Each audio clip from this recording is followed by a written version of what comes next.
Friends, operation Sindoor launch ಆಗಿ success ಆಗಿರುವುದು ಎಲ್ಲರಿಗೂ ಗೊತ್ತಿದೆ. ಇದಾದ ನಂತರ ಪಾಕಿಸ್ತಾನ ಇಂಡಿಯಾ ಮೇಲೆ ಅಟ್ಯಾಕ್ ಮಾಡುತ್ತೆ. ಅವಾಗ ಮತ್ತೆ ಇಂಡಿಯಾ ಪಾಕಿಸ್ತಾನ ಮೇಲೆ ಅಟ್ಯಾಕ್ ಮಾಡುತ್ತೆ. ಇವಾಗ ಎರಡು ದೇಶಗಳ ಮಧ್ಯೆ ಯುದ್ಧದ ಸನ್ನಿವೇಶ ಕ್ರಿಯೇಟ್ ಆಗಿದೆ. Drones attack, missiles attack, air strike ಆಗ್ತಿದೆ. ಇನ್ನು ಈ ಒಂದು ಯುದ್ಧ ಯಾವ ಹಂತಕ್ಕೆ ಹೋಗಿ ತಲುಪತ್ತೆ ಅಂತ ಗೊತ್ತಿಲ್ಲ. ಹಾಗಾಗಿ ಇಂತಹ ಸಿಚುವೇಶನ್ ಅಲ್ಲಿ ಸರ್ಕಾರ ನಮಗೆ ಏನಾದರೂ ಒಂದು ಎಮರ್ಜೆನ್ಸಿ ಮೆಸೇಜ್ ಅನ್ನ ಕಳಿಸಬೇಕಂದ್ರೆ, ಆ ಅಲರ್ಟ್ ಮೆಸೇಜ್ ನಮಗೆ ಗೊತ್ತಾಗಬೇಕಂದ್ರೆ ನಮ್ಮ ಮೊಬೈಲ್ ನಲ್ಲಿ ಈ ಒಂದು ಸೆಟ್ಟಿಂಗ್ಸ್ ಆನ್ ಆಗಿರಬೇಕು. ಮೊದಲು ನೀವು ಆಂಡ್ರಾಯ್ಡ್ ಯೂಸರ್ ಆಗಿದ್ದರೆ ಸೆಟ್ಟಿಂಗ್ಸ್ ನಲ್ಲಿ ನೀವು ಸೇಫ್ಟಿ ಅಂಡ್ ಎಮರ್ಜೆನ್ಸಿ ಮೇಲೆ ಕ್ಲಿಕ್ ಮಾಡಿ, ಇಲ್ಲಿ ವೈರ್ಲೆಸ್ ಎಮರ್ಜೆನ್ಸಿ ಅಲರ್ಟ್ಸ್ ಮೇಲೆ ಕ್ಲಿಕ್ ಮಾಡಿ, ನಂತರ ಅಲೌ ಅಲರ್ಟ್ಸ್ ಅನ್ನ ಎನೇಬಲ್ ಮಾಡಿಕೊಳ್ಳಿ. ನೀವು ಐಫೋನ್ ಯೂಸರ್ ಆಗಿದ್ದರೆ ನೀವು ಸೆಟ್ಟಿಂಗ್ಸ್ ನಲ್ಲಿ ನೋಟಿಫಿಕೇಶನ್ಸ್ ಮೇಲೆ ಕ್ಲಿಕ್ ಮಾಡಿ, ನಂತರ ಫುಲ್ ಕೆಳಗೆ ಸ್ಕ್ರೋಲ್ ಮಾಡಿ, ಇಲ್ಲಿ ಗವರ್ನಮೆಂಟ್ ಅಲರ್ಟ್ಸ್ ಅನ್ನ ಆನ್ ಮಾಡಿಕೊಳ್ಳಿ. ಇದನ್ನ ಆನ್ ಮಾಡುವುದರಿಂದ ಗವರ್ನಮೆಂಟ್ ಏನೇ ಅಲರ್ಟ್ ಮೆಸೇಜ್ ಅನ್ನ ಕಳುಹಿಸಿದರೆ ಅದು ಬಂದು ನಿಮಗೆ ರೀಚ್ ಆಗತ್ತೆ. ಅವಾಗ ನೀವು ಸೇಫ್ ಆಗಿ ಇರಬಹುದು. ಯಾಕಂದ್ರೆ ಇಂಡಿಯಾ ಪಾಕಿಸ್ತಾನ ನಡುವೆ ಯುದ್ಧ ಆಗುತ್ತಿರುವ ಕಾರಣ ಯಾವಾಗ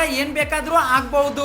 ಅದಕ್ಕೆ ಸೆಟ್ಟಿಂಗ್ಸ್ ಅನ್ನ ಆನ್ ಮಾಡಿಕೊಳ್ಳಿ. ಈ ಒಂದು ವಿಡಿಯೋನ ಪ್ರತಿಯೊಬ್ಬರು ಕೂಡ ಶೇರ್ ಮಾಡಿ. ಹಾಗೆ ಹೆಚ್ಚಿನ ಅಪ್ಡೇಟ್ಸ್ ಗಾಗಿ ನಮ್ಮ ಒಂದು ಪೇಜ್ ಅನ್ನ ಫಾಲೋ ಮಾಡಿ ಫ್ರೆಂಡ್ಸ್.